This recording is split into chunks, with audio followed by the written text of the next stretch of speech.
जगा भारत का नवयुग की तैयारी है। स्वाभिमान जगा भारत का नवयुग की तैयारी है। भ्रष्टाचार को अब न सहेंगे, सदाचार की बारी है। भ्रष्टाचार को अब न सहेंगे, सदाचार की बारी है। स्वाभिमान जगा भारत का नवयुग की तैयारी है। स्वाभिमान जगा भारत का नवयुग की तैयारी है। जाग उठा है देश सारा, दृढ़ संकल्प की बारी है।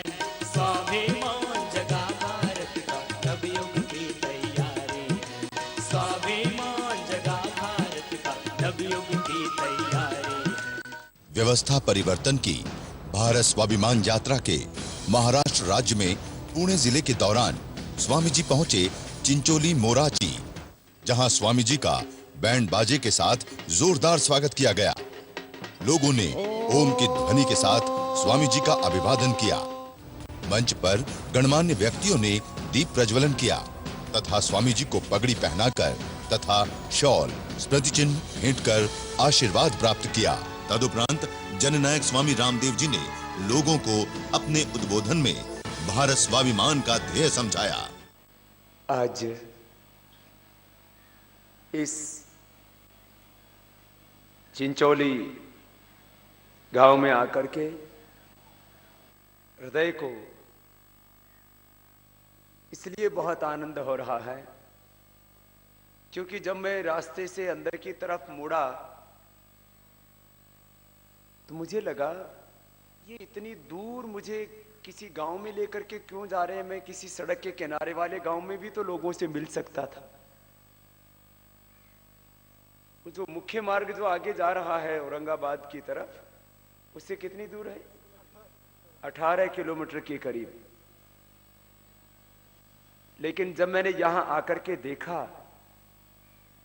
और पहली ही झलक में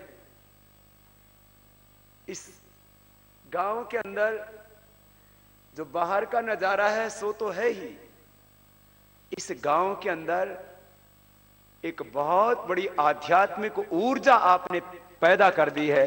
उसके लिए आप सगळ्या समस्त बंधू भगिनींना माझा हृदय पासून खूप खूप अभिनंदन, स्नेह, प्रेम आणि आशीर्वाद। आप सबने इस गांव को दिव्यता से भर दिया है, ऊर्जा से भर दिया है, ओज से भर दिया है, तेज से भर दिया है। मुझे बहुत प्रसन्नता है कि इस गांव की आबादी करीब 2500 है, 3000 के आसपास है और इस गांव में मोरों की संख्या भी करीब 2500 है। ये पहली बार मैं अपने जीवन में सुन रहा हूं। जिस गांव में मैं पैदा हुआ उस गांव में भी मोर थे, लेकिन थोड़े से, और अब तो मोर लगभग लगभग लुप्त प्राय से हो रहे हैं। और इस गांव में गांव के लोग ही नहीं, वन्य जीव भी प्रसन्नता पूर्वक वास कर रहे हैं। लगता है इस चिंचोली मोराची गांव में भगवान का साम्राज्य चल रहा है। देखो, एक तो ये जो देश के ऊपर चल रहा है ना, ये भगवान का साम्राज्य नहीं, ये शैतान का राज चल रहा है। देश में भले ही शैतान का राज चल रहा हो, लेकिन चिंचोली गांव में राम राज्य है, यहां भगवान का राज चल रहा है। अब इसको और आगे लेकर के जाना है। आदर्श ग्राम निर्माण योजना की हमने 11 सूत्रीय योजना जो बनाई, उसमें बहुत कुछ तो इस गांव में पहले ही आप कर चुके हैं। स्वच्छता की दृष्टि से कहें तो गांव में बहुत स्वच्छता है। स्वास्थ्य की दृष्टि से कहें तो काफी भाई बहनों ने योगाभ्यास करना शुरू कर दिया है। कुछ रोज करते हैं, कुछ कभी कभी करते हैं, कुछ आज करना शुरू कर देंगे। गांव में जड़ी बूटी उद्यान भी बनाया गया है, उसको और बढ़ा देंगे। वृक्षारोपण का काम, एक वृक्ष लगाने से हजारों यज्ञ करने जितना लाभ होता है एक पेड़ लगाने से। हमारे पूर्वज ये पेड़ ना लगाते तो हमें आज जीने के लिए ऑक्सीजन नहीं मिलता। पेड़ों से क्या मिलता हमें जीने के लिए, बोलो? ऑक्सीजन। ऑक्सीजन नहीं मिलेगा तो क्या हो जाएगा? सबका मर जाएंगे। ऑक्सीजन नहीं मिला तो राम नाम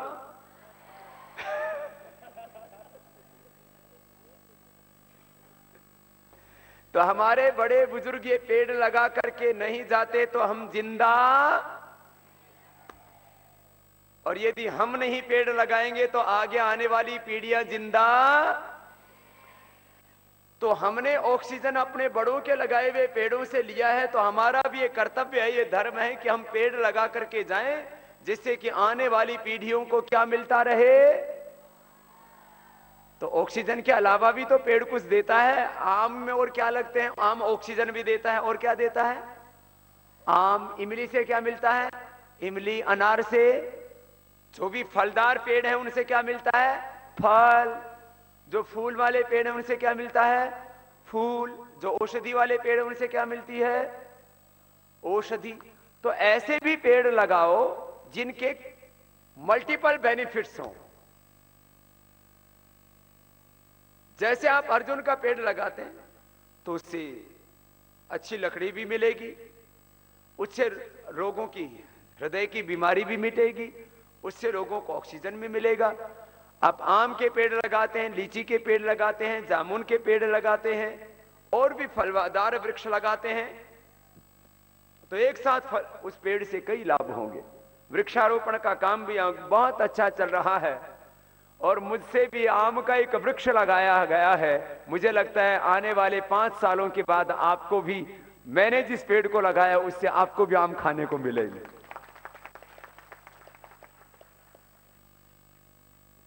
वृक्षारोपण का भी काम चल रहा है। गांव के लोग बीड़ी सिगरेट शराब नहीं पीते। पहले इस देश में गिने चुने गांव रह गए थे। पहले तो सभी गांव ऐसे थे जहां पर कोई बीड़ी सिगरेट शराब नहीं पीता था, लेकिन बीच का वक्त ऐसा आया, उसमें बीड़ी सिगरेट शराब पीना शुरू कर दिया लोगों ने। मैं आपसे पूछता हूं, हमारे आदर्श, हमारे आइकॉन, हमारे आइडियल कौन है? बोलो।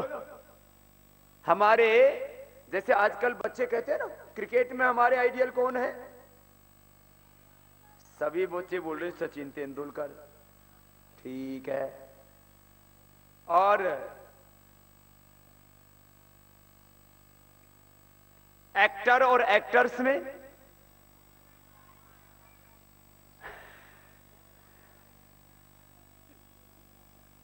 और नेताओं में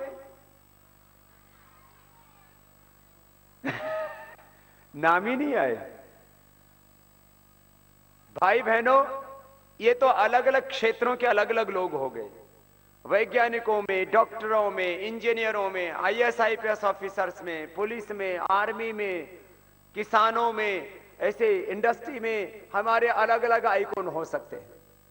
लेकिन हमने अपने जीवन का समग्र आदर्श किसको माना है? भगवान राम को, भगवान कृष्ण को, हनुमान जी को, महर्षि पतंजलि को। हमने अपने जीवन का आदर्श माना है माता सीता को, रानी चेन्नम्मा को, रानी लक्ष्मीबाई को। हमने अपने जीवन का आदर्श माना है महाराणा प्रताप और छत्रपति शिवाजी महाराज को। बोले छत्रपति शिवाजी महाराज की, भारत माता की।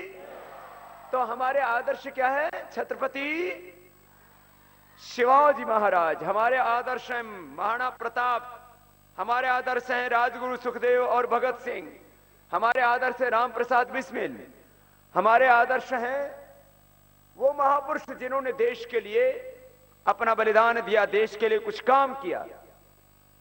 अल्लूरी सीताराम राजू, ऐसे बहुत से क्रांतिकारी, मुझे बहुत प्रसन्नता, एक कक्ष बनाया हुआ है जिन्होंने देश के निर्माण के लिए अपना योगदान दिया और अपने जीवन का जिन्होंने बलिदान दिया, वो हमारे जीवन के आदर्श हैं। अच्छा, हम भगवान राम को अपना आदर्श मानते हैं, तो हमारा जीवन कैसा होना चाहिए? बोलो तो, भगवान राम जी को आदर्श माना तो हमारा जीवन कैसा होना चाहिए? राम जी जैसा, ठीक है ना? हम सीता जी को आदर्श मानते हैं तो हमारा जीवन कैसा होना चाहिए? सीता जी की क्या विशेषता थी बोलो? एक तो पति के हर सुख दुख में साथ थी। अच्छा, वनवास सीता जी को हुआ था या राम जी को? बोलो, राम जी को, सीता जी को तो नहीं हुआ था ना। लेकिन कितने दिन साथ में रही जंगल में? पूरे 14 साल। मैंने कहा पति के हर सुख दुख में, पति को वनवास हो गया तो मैं तो उसके साथ ही रहूंगी। और भाई लक्ष्मण को वनवास हुआ था क्या? तो लक्ष्मण भी कहां चल दिए? वन में। भाई हो तो कैसा? लक्ष्मण जैसा। और पत्नी हो तो कैसी? सीता जैसी। और बड़ा भाई हो तो कैसा हो? और छोटा भाई हो तो कैसा हो? और भरत जैसा। भाई बहनों, हमारी संस्कृति भोग की नहीं, हमारी संस्कृति किसको बोला? तप और योग की, त्याग की। सुनो, तो हम आदर्श मानते हैं माता सीता को, लक्ष्मी को, पार्वती को, दुर्गा को, सरस्वती को, और आदर्श मानते हैं राम जी को, कृष्ण जी को, हनुमान जी को। राम जी दारू पीते थे क्या? हनुमान जी गुटखा खाते थे? हैं? भगवान Krishna ji Coca Cola Pepsi पीते थे? हैं? तो हमारे पूर्वज क्या खाते पीते थे? दूध पीते थे, दाल रोटी खाते थे, जड़ी बूटियां खाते थे। हाँ? और आजकल वाले बच्चे क्या पीने लग गए? कोका कोला, पेप्सी, हॉर्लिक्स खाने लग गए, बॉर्नविटा खाने लग गए, Complan, I am a Complan boy, डब्बा डब्बी के आदमी बन गए। तो सुनो, अपने को पेप्सी कोका कोला नहीं पीना। इसका हमने बहुत अच्छा नाम रखा है, ठंडा मतलब टॉयलेट क्लीनर। क्या नाम रखा है? ठंडा मतलब टॉयलेट क्लीनर। जोर से तो बोलो, इतनी मरी मरी आवाज से बोल रहे हो। ठंडा मतलब टॉयलेट क्लीनर। पीछे वाले भी तो बोलो और आगे वाले भी बोलो, बच्चे और बड़े।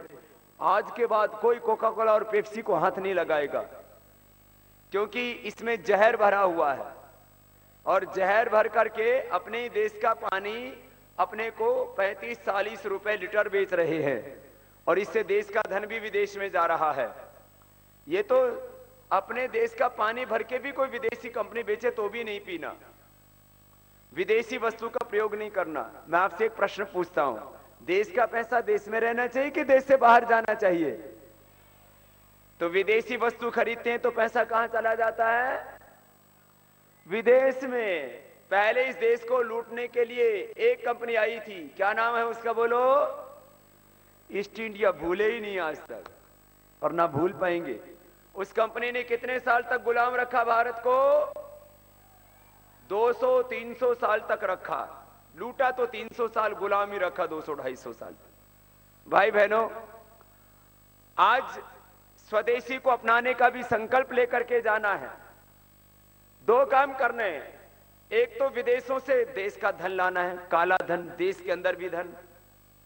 करीब ये 400 लाख करोड़ का है। कितना पैसा है काला धन? जोर से तो बोलो। 400 लाख करोड़। ये हिंदुस्तान में पैसा आ जाएगा तो फिर कोई बेरोजगार, कोई गरीब और कोई अनपढ़ भी, और देश में महंगाई भी, टैक्स लगाने की जरूरत ही नहीं। और भारत में टैक्स कितना है? ये भारत में जो महंगाई बढ़ रही है, ये महंगाई है नहीं, ये तो सरकारें महंगाई बढ़ाती हैं। एक होता है वास्तविक मूल्य, एक होता है टैक्स लगाने के बाद मूल्य। देश में महंगाई है नहीं, देश में सरकार ने महंगाई पैदा की हुई है। अब पेट्रोल का जो बेसिक मूलभूत मूल्य है, बेसिक प्राइस, वो है 30-35 रुपए, और अपने को पेट्रोल कितने में मिलता है बोलो? 70 रुपए। 35 रुपए की चीज अपने को 70 में क्यों मिलती है? टैक्सेशन से। किससे मिलती है बोलो? सारे टैक्स खत्म कर देंगे तो पेट्रोल कितने में मिलेगा? 35 में। ये गाड़ी, ये साइकिल, ये मोटरसाइकिल भी 30 से 50% सस्ती हो जाएगी। महंगाई का नामो निशान नहीं रहेगा हिंदुस्तान में। और काला धन आने के बाद देश की आर्थिक समृद्धि इतनी ज्यादा हो जाएगी, खेती में हर किसान के खेत में पानी का प्रबंध, हर किसान को उन्नत बीज मिले और हर किसान को खाद और कीटनाशक का ऐसा प्रबंध मिले जिससे कि वो आर्थिक लूट भी ना हो और वो अन्न खा करके फिर बीमार ना हो। मैं आपसे एक बात कह रहा हूं, जरा सुनना इस बात को। आजकल गांव में भी कैंसर होने लग गया। गांव में भी क्या होने लग गया? पहले गांव में कैंसर, और आजकल होने लग गया। अच्छा एक बात बताना, यहां अलग अलग गांव के लोग आए हुए हैं। अब एक एक गांव का पूछना तो मुश्किल है क्योंकि सब साथ में बैठे हुए हैं। हर एक गांव में 1, 2, 4, 5 कैंसर के रोगी हो गए।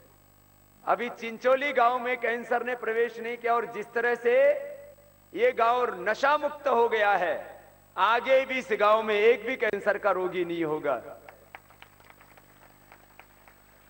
भाई बहनों देखो, अपने को काला धन तो लाना है, देश की गरीबी को, महंगाई को, बेरोजगारी को और अशिक्षा को, तमाम तरह की दरिद्रता को दूर करना है।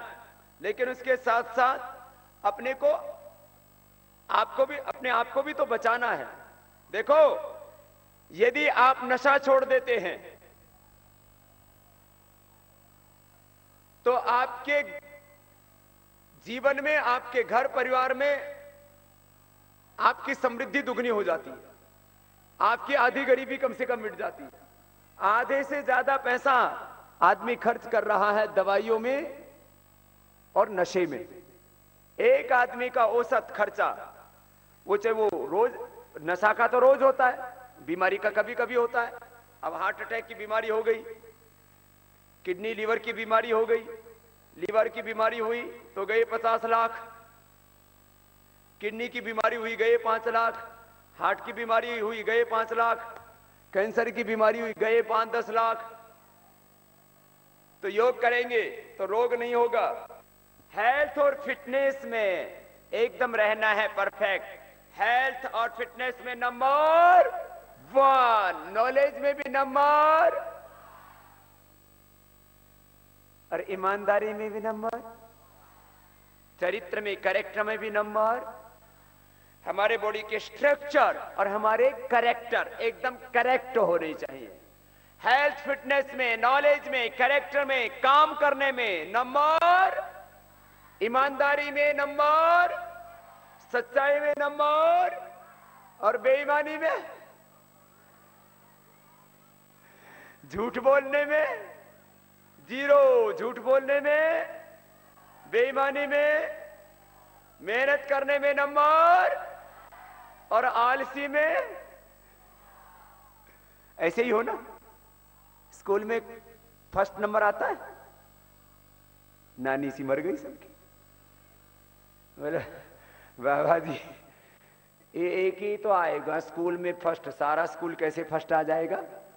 अरे सारा स्कूल फर्स्ट नहीं आता, चलो एक का 100 आया, दूसरे का 99 तो आना चाहिए।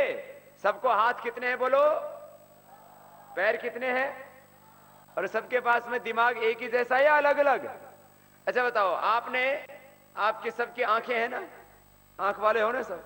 मैंने कितनी अंगुली खड़ी की है? 1। और अब कितनी की है? अब कितनी की है? सबको एक जैसा क्यों दिख रहा? क्योंकि सबकी आंखें एक जैसी हैं, क्योंकि सबकी आंखें, बेटियों तुम भी तो बताओ, सबकी आंखें, ऐसे ही सबका दिमाग भी। फिर नंबर एक जैसे क्यों नहीं आते? टैलेंट तो है सबके अंदर एक जैसा, नॉलेज तो एक जैसा है, लेकिन साइलेंट है। क्या बोला? टैलेंट तो है लेकिन साइलेंट है। टैलेंट तो है लेकिन क्या है बोलो? ये साइलेंट क्या होता है? अभी यह माचिस रखी है, ये माचिस देना हरि भाई, अनिल भाई। ये क्या है बोलो?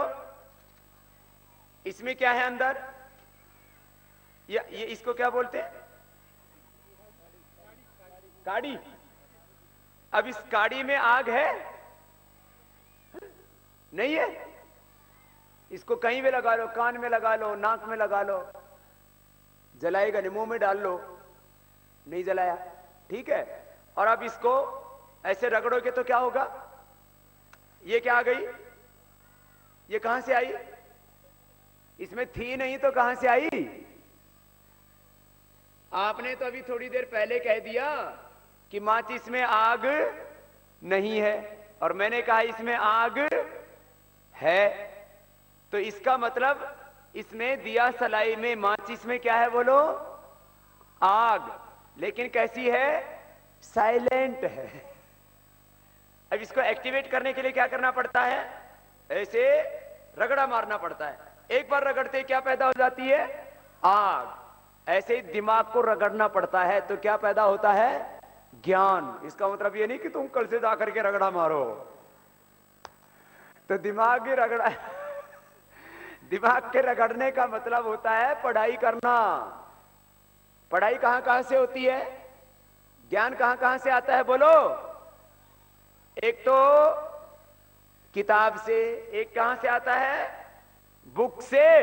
ज्ञान कहां से आता है?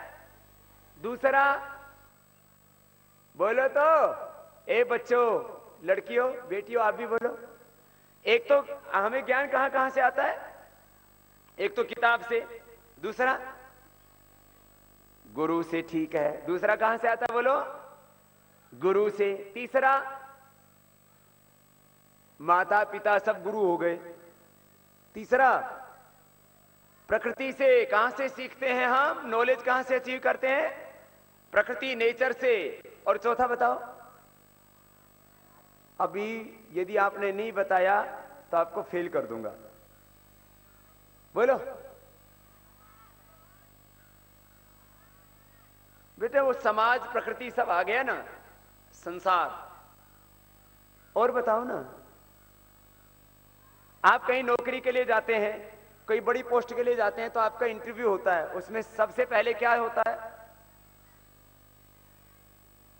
अब भी नहीं बता पा रहे। एक्सपीरियंस। इधर से ठीक आवाज आई। किससे आता है बोलो?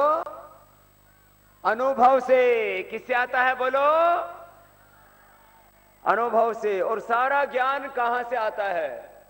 भगवान से। सारा ज्ञान कहां से आता है? जिन्होंने भी पुस्तक लिखी, उस पुस्तक लिखने वाले ने भी ज्ञान उस पुस्तक के लिखने वाले को भी ज्ञान किसने दिया बोलो? भगवान ने। गुरु को भी ज्ञान किसने दिया? इस प्रकृति में भी जो भी ज्ञान है वो किसने दिया?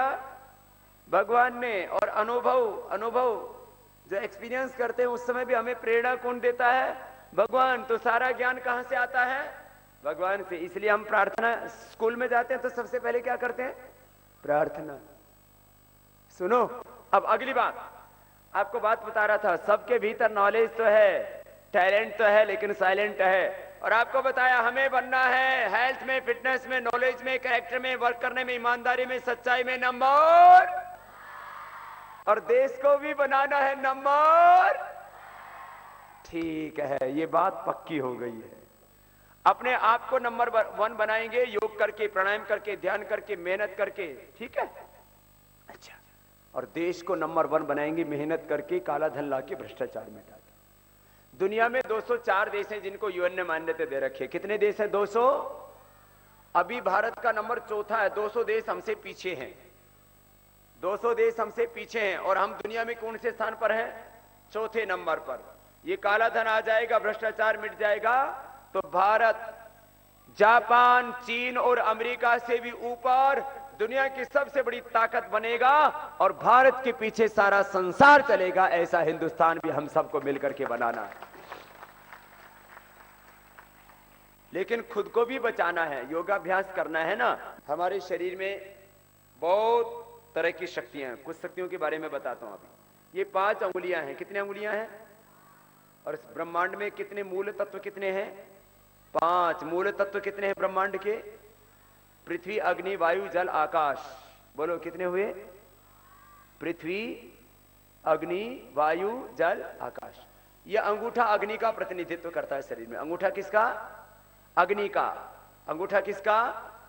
तर्जनी वायु का। तर्जनी मध्यमा आकाश का। मध्यमा किसका?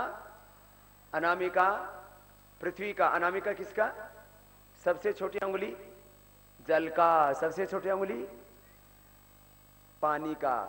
आपको भी लघु शंका के लिए जाना हो तो कौन सी अंगुली खड़ी करते हैं? ये वाली। और जो रात को सोते सोते बिस्तर गीला कर देते हैं, वो भी इस अंगुली के टोक पर दबा लेना, कपालभाति कर लेना, तो रात को सोते समय शू शू नहीं करेंगे। बात बताते हैं। गांव हो गए गरीब और शहर हो गए अमीर। अच्छा, गांव क्या हो गए बोलो? शहर क्या हो गए? अच्छा, बड़े बड़े डॉक्टर कहां तैयार हो रहे हैं? शहरों में। इंजीनियर कहां तैयार हो रहे हैं? आईएएस आईपीएस ऑफिसर भी कहां तैयार हो रहे हैं? ये गांव वाले क्यों नहीं बनते इंजीनियर? गांव वाले क्यों नहीं बनते डॉक्टर? 90 से 99% गांव हैं जहां एक भी डॉक्टर नहीं बना। तो डॉक्टर गांव का बनता नहीं, शहर का ही बनता है, वहीं अपना इलाज करता है, कराता है। गांव में इंजीनियर भी न के बराबर बन रहे हैं। क्यों? क्योंकि डॉक्टरी, इंजीनियरिंग आदि करने के लिए भाषा क्या पढ़नी पड़ती है? अंग्रेजी। यदि अपनी मातृभाषा में शिक्षण होता तो गांव का लड़का भी, गांव की बेटियां भी doctor, engineer, scientist, IAS IPS officer ज्यादा बनते। ये तो एक बात बताई भाषा की। अब दूसरी बात, गांव गरीब क्यों हो गया? अब गांव में यदि 1000 आदमी है और उनमें से आधे लोग भी यदि बीड़ी सिगरेट शराब पीते हैं तो पैसा कहां चला गया? वो कंपनियां जो शराब बनाने वाली है, बीड़ी सिगरेट गुटखा बनाने वाली है, और बीड़ी सिगरेट शराब गुटखा नहीं पिएंगे तो गांव का पैसा कहां रहेगा बोलो? गांव में। हम नशा नहीं करेंगे तो गांव का पैसा कहां रहेगा? और अब कहां चला जा रहा है? शहर में और बड़े लोगों के पास, धनवानों के पास, फैक्ट्रियों के पास। तो अपना गांव का पैसा गांव में रहना चाहिए, बीड़ी बेचने वालों के पास जाना चाहिए। चिंचोली गांव में जैसे शराब का ठेका नहीं है, लेकिन पड़ोस वाले गांव में शराब के ठेके अभी। तो यहां पर जो आए हुए हैं इनमें से तो कोई बीड़ी सिगरेट शराब नहीं पीता। आज एक संकल्प लेकर के जाओ कि आज के बाद हम बीड़ी सिगरेट शराब किसी भी नशे को हाथ नहीं लगाएंगे। हमारे भाई देराम ने मुझसे कहा, जिसको सभी गांव वाले जैसे बड़े को महाराष्ट्र में अन्ना कह के पुकारते हैं, तो हमारे बाएं तरफ अन्ना जी बैठे, मुझसे कहा बाबा जी और तो सब काम हो गए, एक पतंजलि आयुर्वेद का जो सभी उत्पाद है, च्यवनप्राश है, आंवला है, एलोवेरा है, सभी साबुन है, शैम्पू है, हम चाहते हैं कि हमारे गांव में कोई भी विदेशी वस्तु ना आए, क्योंकि विदेशी वस्तु खरीदते हैं तो देश का पैसा कहां जाता है बोलो? विदेश में। देश का पैसा कहां रहना चाहिए? देश में रहना चाहिए। तो हमारे देराम अन्ना जी की जो इच्छा है वह हम जल्दी ही पूरी कर देंगे और 10-20 दिन के भीतर ही चिंचोली में पतंजलि चिकित्सालय आरोग्य केंद्र खुलवा देते हैं। आज हमारे बाल देसी, लेकिन बालों में लगने वाला shampoo Dow, clinic plus, Pantene, बोलो है ना? शरीर देसी चमड़ी, देसी इस पर लगने वाला साबुन, लॉक्स, लाइफबॉय, डव, बोलो है ना आपके घरों में ऐसे? हाँ यही है। दांत देसी और टूथपेस्ट विदेशी। क्या है? Colgate, Pepsodent, closeup. कॉलगेट, पेमेडो, ये हिंदुस्तान लीवर, तो इसके तो बहुत प्रोडक्ट है, करीब 50 से भी ज्यादा प्रोडक्ट होंगे। तो आज संकल्प लेकर के जाएंगे, जिसके ऊपर हिंदुस्तान यूनिलीवर लिखा है उसका कोई भी उत्पाद प्रयोग। क्यों? क्योंकि हिंदुस्तान यूनिलीवर वो इस देश का धन लूट रही है। हिंदुस्तान यूनिलीवर हिंदुस्तान में आई थी तब 24 लाख रुपए लेकर के आई थी। कितने? 24 लाख रुपए में ठीक ठाक मकान नहीं बनता, और अब हर साल 24,000 करोड़ रुपए लूटती है। कितना बोलो तो? 24,000 करोड़। और इसकी जो कुल प्रॉपर्टी हो गई वो लाखों करोड़ रुपए की हो गई। कितनी? लाखों करोड़। तो हिंदुस्तान यूनिलीवर का कोई उत्पाद नहीं खरीदना। मैं आपको इसलिए इस बात को बता रहा था, हमें स्वदेशी को अपनाना है। गांव का पैसा कहां जा रहा है? दारू वालों के पास। अब गांव का पैसा दारू वालों के पास नहीं जाएगा। दारू की बड़ी बड़ी फैक्ट्रियां बना रखी हैं, वो हजारों करोड़ कमा लिए। दारू बेचने वालों ने कितने कमा लिए? हजारों नहीं, लाखों करोड़। काला धन सबसे ज्यादा इन्हीं के पास है। इलीगल माइनिंग करने वाले, रियल एस्टेट वाले, उसके बाद सबसे बड़ा काला धन ये ड्रग माफियाओं के पास। उसके पास एजुकेशन माफिया अलग है, और फिर ये पूरा काला बाजारी करने वाले अलग। भाई बहनों, अब गांव का पैसा गांव में रहेगा। बीड़ी, सिगरेट, शराब में गांव का पैसा नहीं जाना चाहिए। और गांव का पैसा किस में जा रहा है? बाहर खाद में। देखो, देसी खाद और देसी कीटनाशक का तरीका बताता हूं आपको, वो इस गांव में भी प्रयोग करेंगे हमारे भाई महेश जी। देखो, एक व्यक्ति के संकल्प से गांव में क्या परिणाम आता है और गांव की सूरत कैसे बदलती है, इसका बहुत बड़ा प्रयास यहां गोरडे परिवार ने किया है। मैं चाहूंगा एक बार भाई देवराम जी का और भाई महेश गोरडे जी का सबकी ओर से बहुत बहुत अभिनंदन है। इस गांव में करीब 20 करोड़ रुपए की योजनाएं चल रही हैं। 20 करोड़ की योजनाएं, सब कामों में आगे। गांव के अंदर चाहे वो तीर्थ क्षेत्र की बात हो, आदर्श ग्राम निर्माण की जो हमने 11 सूत्र योजनाओं बताई उसकी बात हो, पर्यटन की बात हो, हरियाली की बात हो, तंटा मुक्त ग्राम की बात हो, हर काम में, हर श्रेष्ठ काम में सबसे आगे गांव। ऐसा श्रेष्ठ गांव। तो देखो, गांव का पैसा कहां जा रहा है? खाद बेचने वाली, कीटनाशक बेचने वाली कंपनियों के पास। 1 एकड़ जमीन में औसत कितना पैसा लग जाता होगा? खाद, यूरिया कितना लग जाता है? डीएपी 1 एकड़ जमीन में कितनी बार फसल लेते हो? गन्ना तो एक बार आता है, बाकी बाजरा है, जवार है और दूसरा गेहूं आदि दूसरी कोई भी फसल बोते हैं तो 4 से 6 महीने में आ जाती है। तो कम से कम कितनी फसल लेते हैं आप गन्ने को छोड़ करके? बाकी दो फसलों में एक एकड़ जमीन में कितना यूरिया लग जाता होगा? 4 बैग। खाद की कीमत और लाने उसकी कीमत करीब 4,000 और यूरिया की कीमत करीब 2,000 के आसपास। ठीक है, कितना हो गया? 6,000। और वो जो कीटनाशक है वो कितना पड़ता है 1 एकड़ जमीन में? 2-3 बार डालते हैं ना, जो कीड़े मारने वाली दवा, वो कितने की आती होगी? वो भी 2-1,000 की। एक फसल में 2,000, 2 फसल में 4,000। तो 4 दूनी 8 और 2 10। तो 1 एकड़ जमीन पर खर्चा कितना हो गया? 10,000।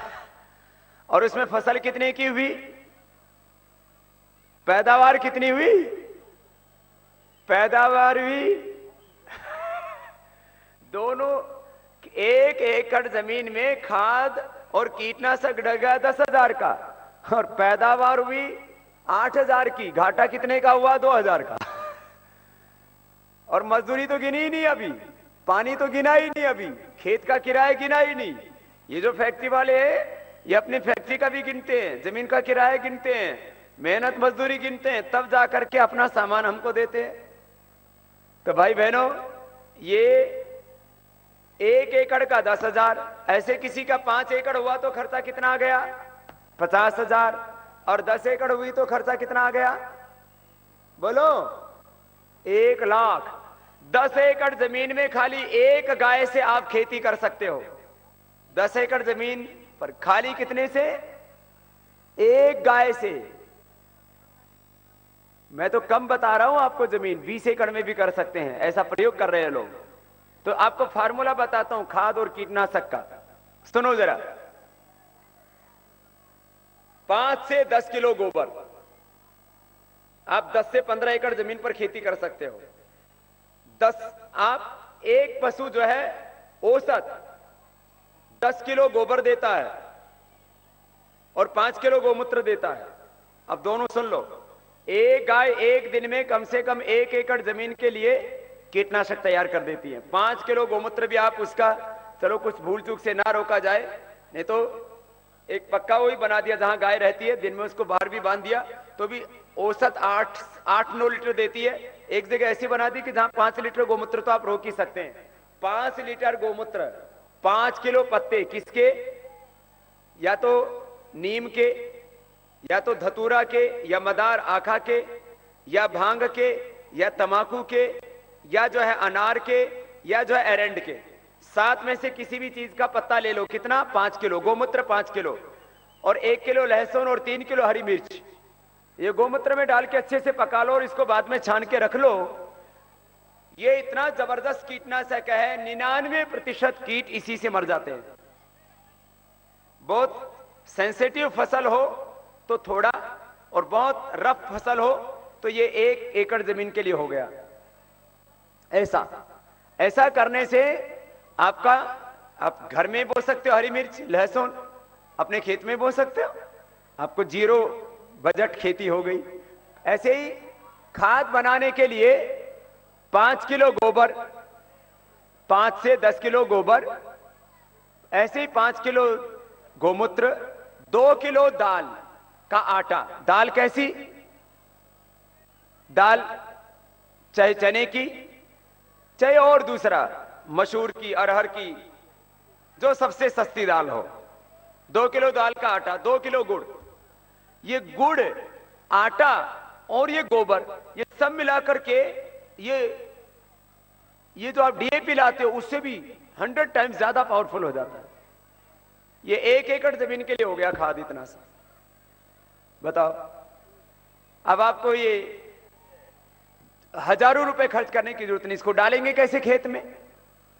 आपको सूखा खाद डालना है तो इसमें थोड़ा मिट्टी मिला लीजिए खेत की, और इसको आप छिड़क सकते हैं। आपको पानी के साथ डालना है तो जो पानी जा रहा है उस धोरे में एक टूटी लगा करके खोल दिया, और जितना 1 एकड़ जमीन में पानी गया उतने में चला गया।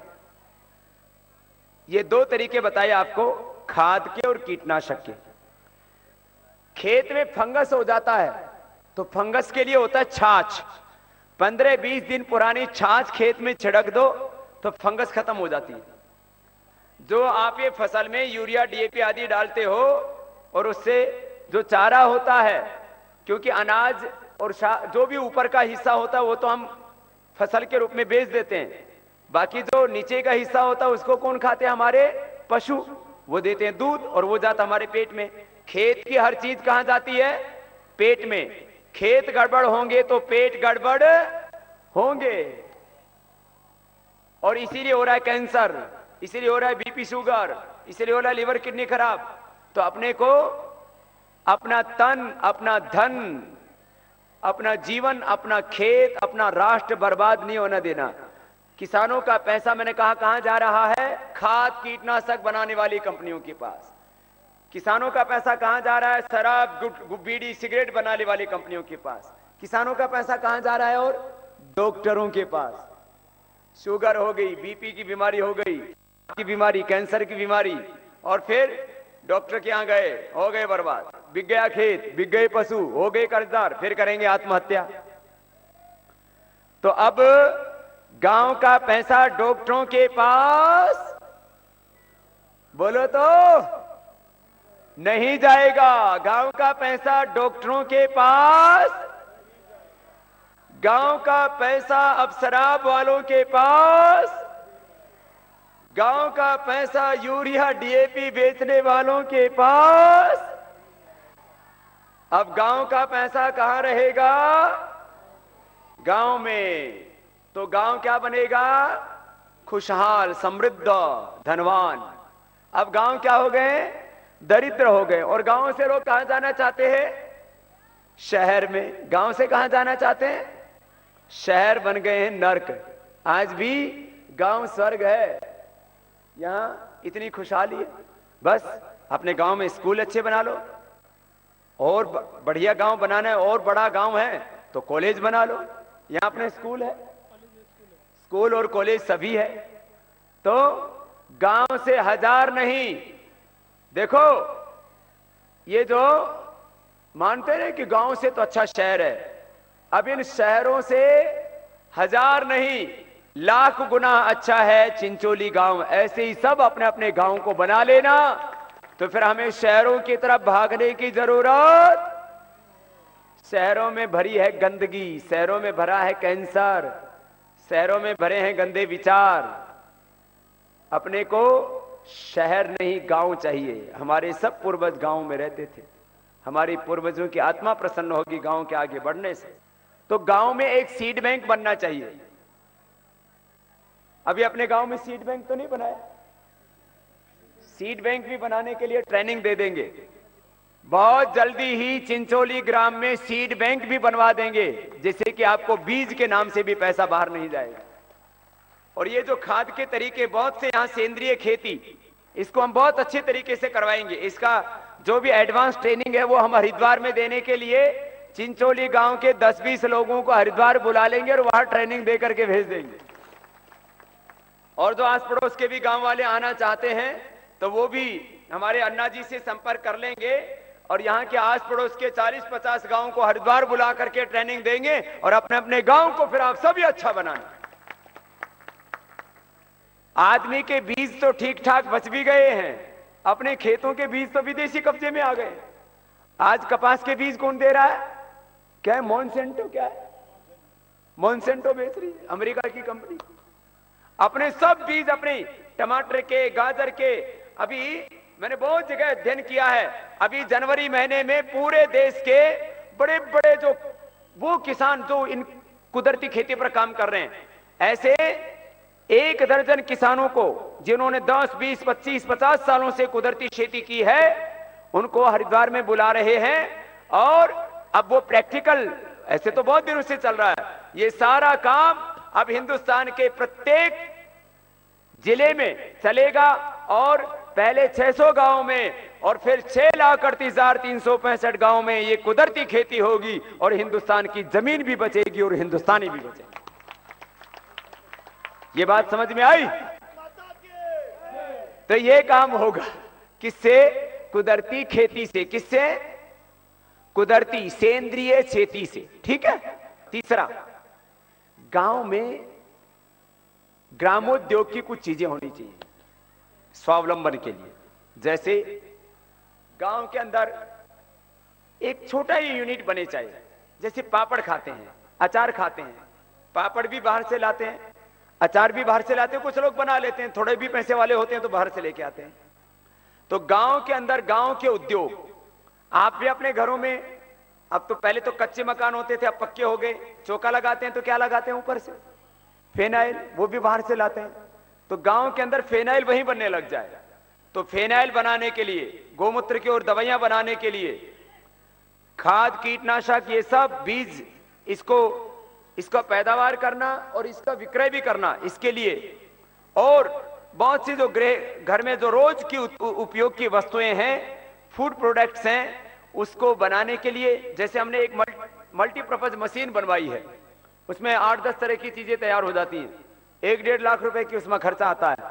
ऐसे एक ग्रामोद्योग, ग्राम स्वावलंबन के लिए, वो भी बहुत जल्दी ही उसकी एक छोटी यूनिट आपके इसी चिंचोली में शुरू कर देंगे। तो आस पड़ोस के लोग आकर के उसको भी सीख लेंगे। छोटे छोटे ऐसे उद्योग हो सकते हैं, अब जैसे मोमबत्ती बनाने वाला काम है, जिसको नहीं पता लगता तो वो सोचता पता नहीं क्या बड़ा काम हो गया, कुछ भी नहीं है मेरे भाई। ऐसे ही छोटी छोटी बहुत सी ऐसे करीब 10-20 तरह के छोटे छोटे उद्योग होते हैं, उनकी ट्रेनिंग हम गांव में दे करके ये विदेशी कंपनियों के लूट का षड्यंत्र से हिंदुस्तान को बचा सकते हैं। तो ये मैंने आपको आदर्श ग्राम की योजना के बारे में थोड़ा सा मार्गदर्शन दिया। भाई बहनों, अपने को अपने गांव को बचाना है, ग्रामवासियों को बचाना है, सभी भारतवासियों को बचाना है, अपने देश को आगे बढ़ाना है, आयुर्वेद को भी अपनाना है। आयुर्वेद की जड़ी बूटियों में बहुत ताकत है। हर एक गांव में एक जड़ी बूटी उद्यान लग जाएगा, 50-100 जड़ी बूटियां रहेंगी, सभी स्कूल कॉलेज के बच्चे बचपन से ही दिखेंगे। अरे बुखार हो जाए तो गिलोय खाओ, फिर वो क्रोसिन और जो है पैरासीटामोल नहीं खाएगा। अब ये गिलोय है, ये गिलोय की लता हर एक घर में लग जाएगी। फिर ये तुलसी है, तो ऐसे ऐसे एलोवेरा है, ऐसे करीब एक जड़ी बूटी का उद्यान अभी यहां उद्यान शुरू कर दिया। कितने औषधि हैं वहां? 250। ओ, ये सामने 250 वनस्पतियों का उद्यान भी लगाया हुआ है। 3 वर्ष हो गए। जोरदार अभिनंदन इन गांव वालों के। ऐसे अपने अपने गांव में जब बच्चे देखेंगे, पढ़ेंगे, तो वो वापस प्रकृति की ओर लौटेंगे, नेचर की ओर लौटेंगे। यही समाधान है। ये अंतिम बात कह रहा हूं, भगवान ने हमको प्रथम होने की शक्ति दी है। सब मेहनत करके, ईमानदारी से, सच्चाई के रास्ते पर चल करके आगे बढ़ेंगे तो जीवन के हर क्षेत्र में बहुत ऊंचाई प्राप्त करेंगे। गरीब है, अमीर है, किसी भी जाति, किसी भी मजहब में पैदा हुआ है। दूसरी बात, हमारे देश को भी विश्व का प्रथम राष्ट्र होने की शक्ति भगवान ने दी है। दुनिया का सबसे पवित्र देश भारत देश, दुनिया का सबसे पवित्र देश भारत, दुनिया का सबसे धनवान देश भी भारत, दुनिया का सबसे बलवान देश, दुनिया का सबसे चरित्रवान देश, दुनिया का सबसे महान देश। तो भारत तो अमीर है, भारतीय गरीब हैं। ये क्यों हो गया? क्योंकि देश को कुछ बेईमान लोगों ने लूट लिया। 1% बेईमान लोग 99% ईमानदार लोगों पर शासन करें, ये शर्म की बात है। 1% धनवानों ने 99% आम लोगों को लूट लिया, उनका हक छीन लिया है।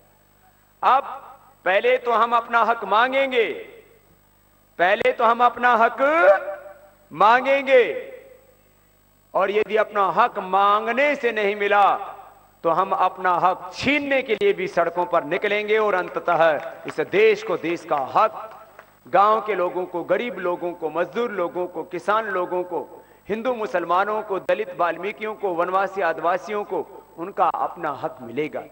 यही अभियान लेकर के कि हमारा देश स्वस्थ बने, समृद्ध बने, संस्कारवान वैभवशाली बने, रोग मुक्त, दारिद्र मुक्त भारत बने। इस धरती पर, जैसे मैंने कहा ना, चिंचोली ग्राम में भगवान का साम्राज्य है, यहां स्वर्ग जैसा वातावरण है। ऐसे ही पूरे देश में हर एक गांव के अंदर भगवान का साम्राज्य स्थापित हो, इसके लिए सबको काम करना है। भाई बहनों, आपने संसद में काले धन की बहस सुनी? उसमें सब बोल रहे थे इतना तो नहीं होगा, 400 लाख करोड़ पे नहीं होगा। कोई 25 लाख, कोई 50 लाख करोड़ बाहर बता रहा था। मैं 4-5 प्रश्न पूछ के जा रहा हूं, आप सब पूछना इनसे। ये वर्ल्ड बैंक और IMF के आंकड़े बता रहा हूं। ये काले धन का सच कुछ लोगों को तो मिल गया होगा, जिनको नहीं मिला होगा उनको और पहुंचा देंगे। इसमें हमने पूरे सारे IMF और वर्ल्ड बैंक के आंकड़ों के अनुसार दिया हुआ है। 500 लाख करोड़ रुपए हर साल यूरोप के देश एक्सटर्नल डेट, विदेशी कर्ज के रूप में पैसा लेते हैं। कहां से? उसका सबसे बड़ा स्रोत है ये काला धन। इसके पूरे प्रमाण हैं।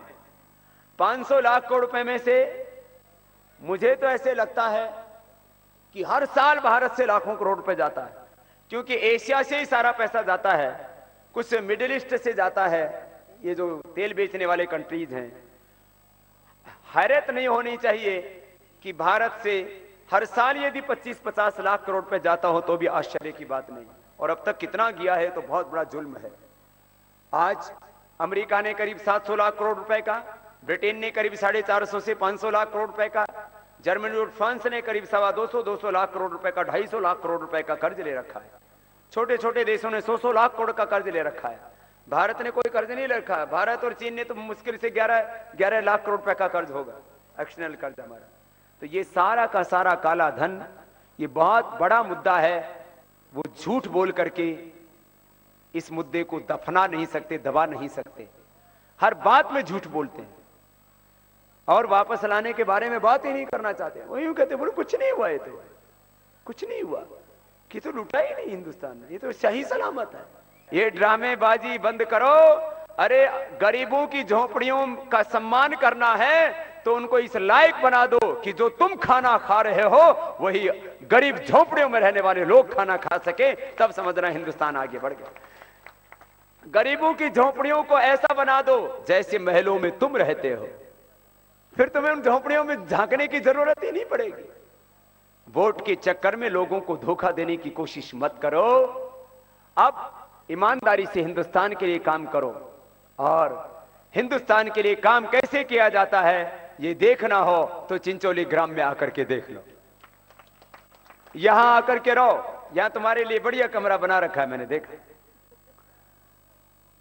बहुत बढ़िया बना रखा है। और मुझे लगता है इन देश के नेताओं को गांव में ऐसे तो बुला नहीं सकते, ऐसी झोपड़े में तो आ ही जाएंगे, यहां मच्छर नहीं काटेंगे उनको, और आकर के देखेंगे कि गांव को कैसे अच्छा बनाया जाता है। तो आज यदि मैं शहर और गांव की तुलना करूं तो शहरों से लाख गुना ज्यादा नंबर में चिंचोली गांव को देकर के जाऊंगा, क्योंकि आपने इस गांव को स्वर्ग बनाया है। आसपास के भी गांव के लोग आए हुए हैं, वो प्रेरणा लेकर के अपने अपने गांव को और अच्छा बनाएंगे। देखो अच्छाई की अंतहीन होती है और बुराई भी अंतहीन होती है। आप बहुत अच्छे बने हैं, अच्छा किया है आपने, और भी आप आगे अच्छा करेंगे। ऐसी अपेक्षाओं के साथ मैं एक बार सबकी ओर से आग्रह करूंगा, हमारे भाई देवराम अन्ना जी वो 2 शब्द एक बार सबके जो आस पड़ोस के गांव से आए हुए हैं उनके लिए यहां से कहेंगे और उनका आभार व्यक्त करेंगे, क्योंकि यहां 40-50 गांव के लोग यहां पर आए हुए हैं। और एक बार पुनः अन्ना जी का सबके ओर से बहुत बहुत अभिनंदन है। बाबा जी आप आए, बाहर आई, आपने जो आशीर्वाद दिया, आपने जो यहाँ पे सभी को मार्गदर्शन किया, उसी से हम बहुत खुश है।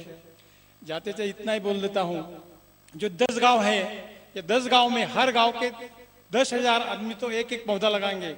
बाबाजी की भेट, बाबाजी के जो बाबाजी ज्या आपल्या गावात आले त्यांची भेट म्हणून प्रत्येक 10 गावाला एक 10,000 रुपये म्हणजे 1 लाख रोपं आपण जून मध्ये मोफत आपल्या संस्थेतर्फे आपण देणार आहोत, ती प्रत्येकाने लावावी आणि त्याचं जतन करावं एवढीच विनंती करतो।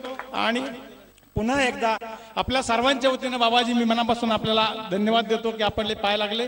मी सांगितलं 80% काम झाले, 20% आशीर्वाद आपल्याला मिळालेत, पुढच्या वेळेला जरूर या 100% काम आपण 10 गावामध्ये होऊन जाईल। पुन्हा एकदा आपले आभार। 80% किया है, 20% भी हो जाएगा। हमारे भाई महेश, आओ महेश।